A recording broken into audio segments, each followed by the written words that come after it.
I'm going to talk about living the good life in a non-growth world, and I'm going to focus on the role of hierarchy in achieving, or perhaps not achieving, this goal. So degrowth, well, what is degrowth? Well, it's kind of defined by what it's not. It is not growth. So for the last 200 years, we've been consuming more and more resources, growing the economy, and it's been a great party, at least for those of us who are lucky to live in rich countries. But the party is over, right? So by almost any measure you pick, we've overshot the limits to growth. Here's just one figure. This is the ecological footprint, measures the amount of area needed to support humanity. According to this measure, we entered overshoot mode in around 1970, and now we're consuming what would take about 1.5 planets to sustain inevitably or indefinitely. So we're in overshoot mode, and we need to basically consume less. And that goes by many names, but I think the simplest name is just degrowth. We need to, if we're in a rich country like I live in Canada, consume less. So, but we, at the same time as we need to consume less, I think we need equitable degrowth. We need to live in a just and equitable society for the simple reason that that's what will make life worth living. Now, we now have just overwhelming evidence that that equality makes human welfare better. So the definitive book on the topic is called The Spirit Level by Richard Wilkinson and Kate Pickett, and they argue that equality is better for everyone. And they just show tons of data that as income inequality increases, human welfare gets worse. And I think that's not hard to understand, right? Humans are a social species. It's our relationships that matter most to us. And when those relationships are unequal or even despotic, it's toxic to our welfare. So how can we achieve equitable degrowth? Well, the short answer is that we have no idea, because no industrial society has tried it successfully yet. But I think there are clues, and I'm going to talk about one of those clues. I'm going to focus on hierarchy. So in my own research, I've found that hierarchy is that it's a center of resource consumption and resource distribution. So briefly, what happens as societies consume more energy is that they actually become more hierarchical. Hierarchy tends to grow with energy consumption. At the same time, hierarchy seems to play a key role in how we distribute resources. It seems to be actually a driver of inequality. So I'm going to show you evidence for that. So let's start with this idea that hierarchy grows with energy consumption. Well, the easiest way to see this is to look at firm size. So all of us, by firm I mean companies where we work. Here's a plot. I'm going to talk through it.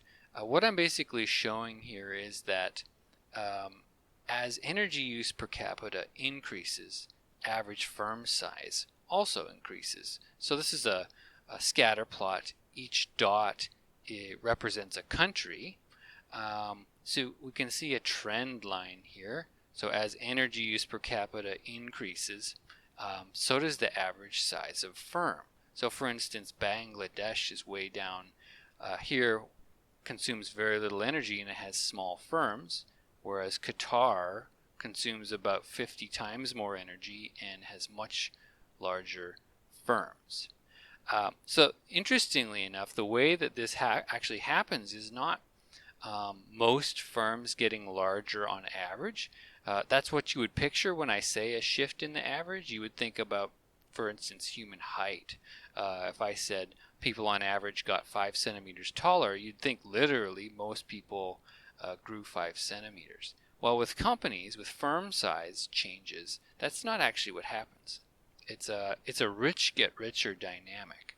So the vast majority of firms are small, like think of like a mom and pop operation, and that doesn't change with energy use. What changes is the large firms. So I've plotted a size distribution here, and I don't want to spend too much time going on the details, but what happens, is that large firms get larger as energy use increases. So we can call that a rich get richer. So the mom and pop shops, the small businesses, stay about the same size, and there are many of them, but there are a few large firms like Walmart and Amazon or Microsoft, and they get bigger still. And this happens reliably with more energy consumption. So that's an interesting trend on its own. Well, what does it have to do with hierarchy? Well, I think from your daily experience, just going to work, you know that firms are hierarchies. If you go to work, you probably have a boss. You have maybe even have some subordinates. So it's no surprise, right, that firms are hierarchies. So as firms grow, that implies that hierarchy is also growing. But we can actually go a step further and look at what we think would happen if hierarchy is in fact growing, and we can look at the growth of managers. So a manager's job is to oversee other people. It's a job that couldn't happen without a hierarchy. So managers sit at the top of hierarchies, and if a hierarchy grows, you assume there's going to be more managers.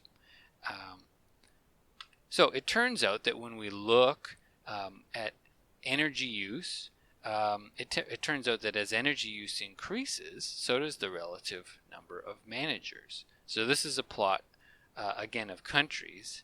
I've got energy use per capita on the bottom scale, and the share of managers in total employment on the vertical scale, and each squiggly line here is the path through time of a country. Now the important thing is the overall trend. As energy use per capita increases, the relative number of managers grows. And I'm going to argue that this is indicative of the growth of hierarchy. And I can actually show this with a model. So here's replotting the same data, the growth of managers with energy use, and I can actually show that this is exactly what we would expect, this trend, with a simple model of hierarchy. So in this model, as energy use increases, firm size increases, and firms are hierarchically organized, and at the top of the hierarchy are managers. And we get this rainbow trend. Now, most importantly, is just the average trend. So in the inset plot of the figure, the blue curve is the growth of managers with energy use, and the red curve is the best fit model. So it more or less completely explains why managers grow with energy use. Now the take-home message, that's kind of some complex modeling there, but the take-home message is that this suggests that hierarchy grows with energy use. Now, let's flip gears a little bit and talk about inequality. Hierarchy, I'm going to argue, is a key driver of income inequality. For the simple reason that hierarchy concentrates power. So we can have a look at this. So imagine a simple hierarchy, and I've drawn a little illustration of it here. So this is a hierarchy where the lines indicate the chain of command. If we start at the bottom of the hierarchy, somebody at the bottom of the hierarchy has no subordinates. And in this particular hierarchy, if you're in the second rank, you have 2 subordinates. In the third rank, you have 6 subordinates. And as we go up the hierarchy, the number of subordinates grows exponentially. So power is getting concentrated as we move up the hierarchy. And I like to give this hierarchical, I like to define something called hierarchical power, which is just 1 plus the number of subordinates. Now, I add 1 to the number of subordinates just because I think the person at the bottom of a hierarchy, even though they have no subordinates, the person at the bottom of a hierarchy still has some power. They still have control over themselves. So I add 1 to the number of subordinates just to symbolize that. Now, so to revisit this principle, hierarchy concentrates power, and the second principle is that those with power tend to use it to hoard resources, right? Elites are selfish, and if given the chance, they will use their power to hoard resources. So, if this is true, then hierarchical power, income should grow with hierarchical power. And in fact, it does. So what I'm plotting here is the way that income on the vertical axis relates to hierarchical power. So by definition, if you're at the bottom of a hierarchy, you have hierarchical power 1, and your relative income is 1. And as you move up the hierarchy, your power grows, and so does your income. And I've plotted 4 different data sources here. So the purple dots are the U.S. military. The green dots are case study firms, so people have gone out and measured hierarchies within different firms, about 6 of them. And the blue are U.S. CEOs, mostly Fortune 500 CEOs.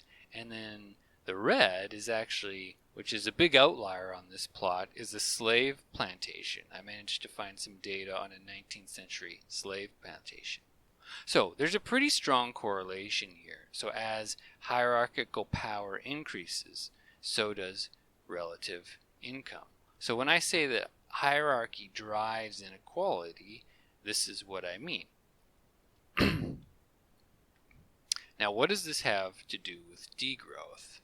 Well, here's some plausible reasoning. If we use less energy, that's going to come with less hierarchy. Basically, we'll reverse the trend that we saw in the past. In the past, we used more energy and we had more hierarchy. So, plausibly, in a degrowth future, regardless of how it happens, that trend will just reverse. We'll use less energy and have less hierarchy. Well, if we have less hierarchy, might we also have less inequality? And I'm going to actually say that the answer is probably no, unless we take extra steps to mitigate inequality. And I'm going to walk you through the reasons why. And I'm going to use a model of hierarchy that has 3 features. It has a span of control, which I'll talk about what that is. It has a size, so the number of people that work in the hierarchy. And then it has what I call a degree of hierarchical despotism. So let's talk about the span of control. Now what is the span of control? Well, it's just the number of direct subordinates per superior. So here's what it looks like. So I've illustrated 2 hierarchies here. Both have 31 members, but they have differing spans of control. The hierarchy on the left has a span of control 5, which means that each superior controls 5 subordinates, and the one on the right has a span of control 2. What changes is not the size of the hierarchy, but its shape. So we have a flat hierarchy on the left and a steep hierarchy on the right. And why does this matter for income inequality? Well, according to the evidence, income scales with hierarchical power. And what the span of control does by changing the shape of a hierarchy is influence the concentration of hierarchical power. So, by concentration of hierarchical power, remember that I define hierarchical power as 1 plus the number of subordinates. So by concentration of hierarchical power, I mean that I we go through a hierarchy and measure the number of subordinates that each individual has and calculate the distribution of hierarchical power. And then I would take the Gini index of hierarchical power concentration, which, if you're not familiar with the Gini index, it can range from 0 being perfect equality to 1 being perfect inequality. So, why does this matter? Well, concentrated power concentrates income. So the span of control can perhaps influence income inequality in a hierarchy. But I actually find that this effect is not that great. So going back to the two hierarchies that I mentioned, both with 31 members, one that's flat on the left with a large span of control and one that's steep on the right, I've gone in my model and measured the Gini index of hierarchical power in both of them, and I find that they're more or less the same. So the take-home message here is that changing the span of control isn't actually a very good way to limit inequality in a hierarchy, and I'll come back to that in a second. Now, what about the size of the hierarchy? So this is important for degrowth because if past trends hold, we expect that hierarchy size should be reduced if we decrease less energy. So, hierarchy, the size of a hierarchy does affect the concentration of power. And again, I'll measure this concentration with the Gini index just to illustrate the principle. If we start with one person who's self-employed, well, it's not really a hierarchy at all, but that's our baseline. The Gini index of power concentration is 0. Now, the interesting feature of hierarchy is that almost immediately, as soon as you add more people, power becomes more concentrated.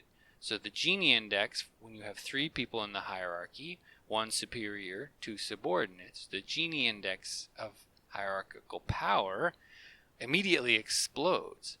So there's this very nonlinear effect with hierarchy, which I will come back to. Now, it continues to grow as we add more people to the hierarchy. The Gini index continues to grow, but it eventually plateaus. So there's a very nonlinear effect with inequality when you grow a hierarchy, or conversely when you shrink it. So this is important. We'll come back to it. But let's lastly talk about the degree of hierarchical despotism. Now, this is a provocative name that I basically just give to a model parameter. So I've found that income is proportional to hierarchical power, and the slope of this proportionality, which is it's actually a power law, I just call D. But I give D this provocative name called the degree of despotism because I think it represents something provocative. By converting hierarchical power into income, basically you're subverting what is useful about a hierarchy. So the way I see a hierarchy is that it's useful because it coordinates people. It allows people to coordinate their action. And yet it can be pathological. Indeed, it is pathological when elites use their power to hoard income. So the rate at which they do this, I call the degree of hierarchical despotism. So just to illustrate what this means, going back to this relation between income and hierarchical power, I've replotted the actual empirical data here in gray, and over top of it, I've illustrated just what can happen with different values for the degree of despotism. So when D is low, like 0.1, for instance, if somebody, imagine a CEO who had 1 million subordinates.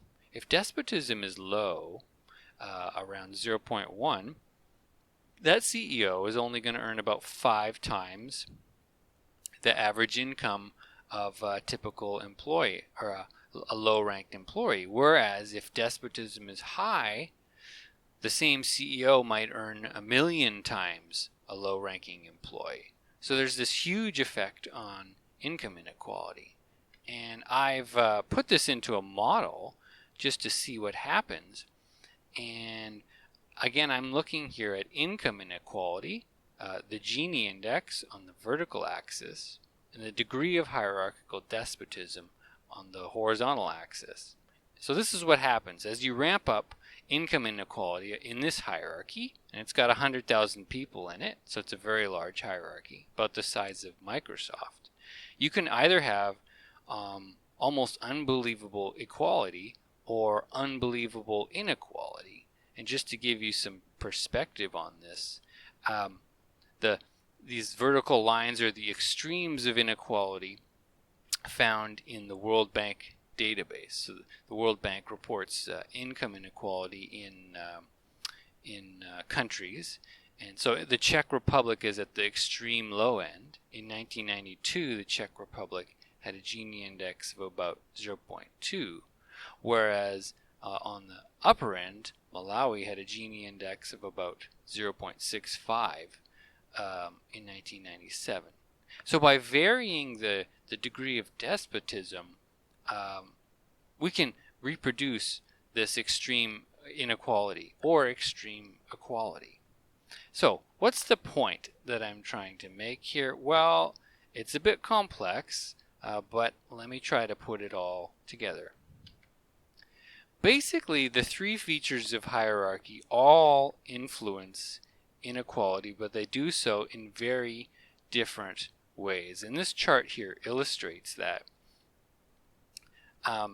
The span of control. So think about making a firm flatter. It seems like you're reducing hierarchy, and in a way you are. But what my model suggests is that that doesn't have a very strong effect on income inequality. So here I'm plotting the Gini index here in my model, and on the bottom here is the normalized parameter. So all these features of hierarchy size, despotism, span of control, those parameters can vary, but I've just plotted them on the same scale. So with this blue curve here, that's changing the span of control. So as the span of control grows, the hierarchy gets flatter and income inequality decreases. But it's not a very large effect. So it's a hard way to decrease inequality. Now what about hierarchy size? And I think this is important for degrowth, because as energy use decreases in the future, I think it's plausible that hierarchy will also decrease. But there's a problem, and this curve, this green curve, illustrates the problem, at least according to my model. So imagine taking a country like, a company like Microsoft and shrinking it until there's a significant reduction in income inequality. And ask yourself, how far would we have to shrink it until the hierarchy shed enough ranks that income inequality decreased significantly?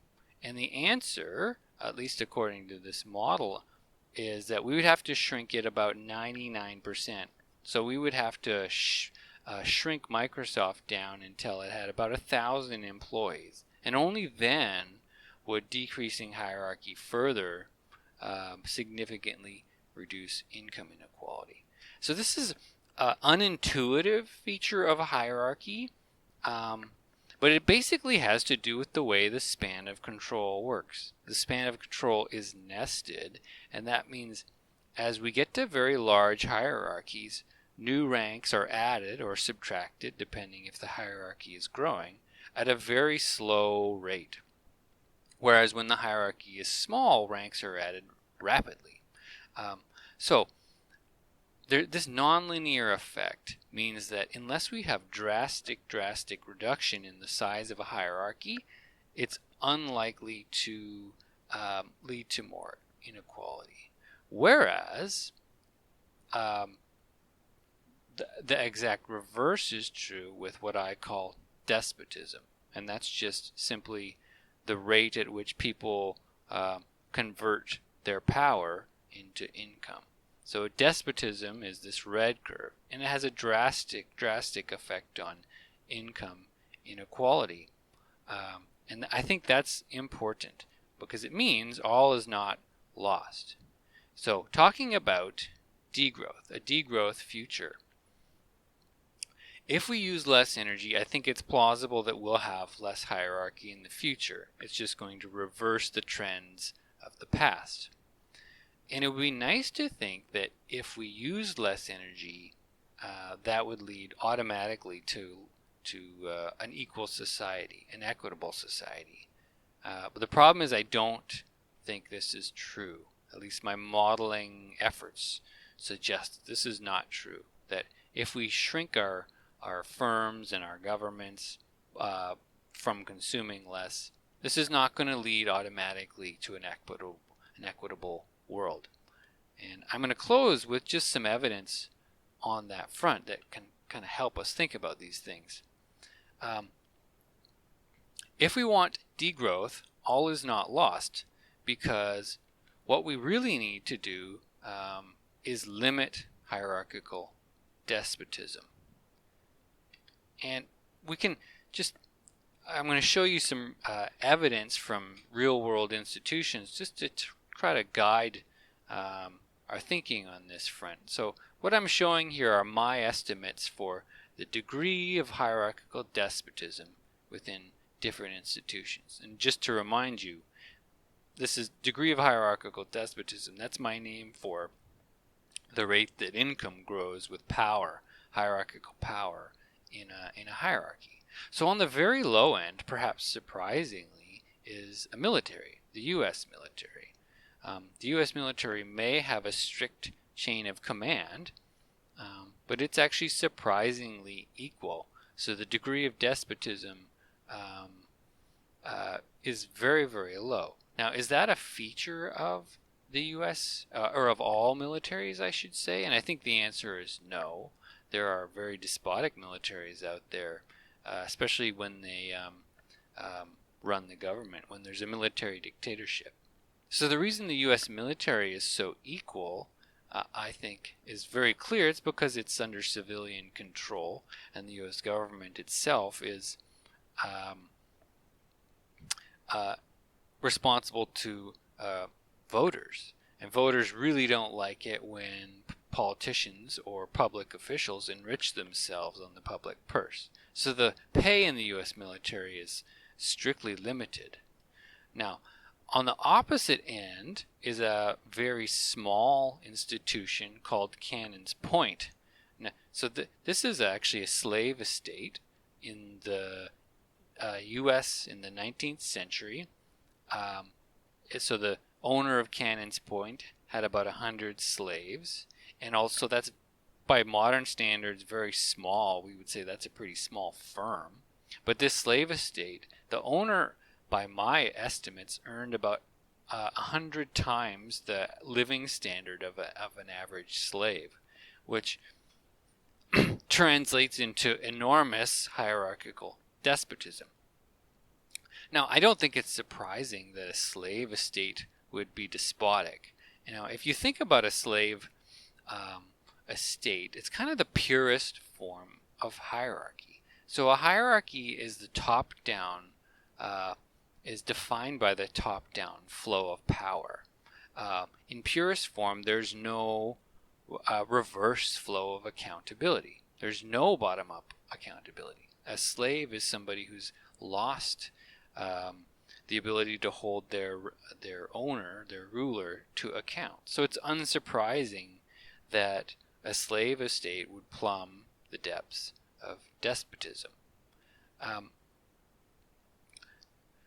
Now, what does this have to do with a degrowth future? Well, many degrowth writers and theorists tend to focus on a bright future, what I would call an ecotopia, where we're consuming fewer resources and at the same time we're living in a pleasant society. The problem with this is, obviously I would like to live in that world, but the problem is that it's not guaranteed to happen. We could easily end up in some sort of eco eco-feudalism. And this graph kind of illustrates that, right? This slave estate here, Cannon's Point slave estate, was an agrarian institution. And agrarian societies use orders of magnitude less energy than an industrial country like Canada. So in terms of degrowth, they're far more sustainable, and yet completely despotic. I would not want to or wish anybody to live in this slave estate. And yet when we say measure its material consumption, it would be extremely or far more sustainable, say, than the U.S. military. The U.S. military consumes just vast quantities of energy, and yet in terms of income distribution within the hierarchy, extremely equal.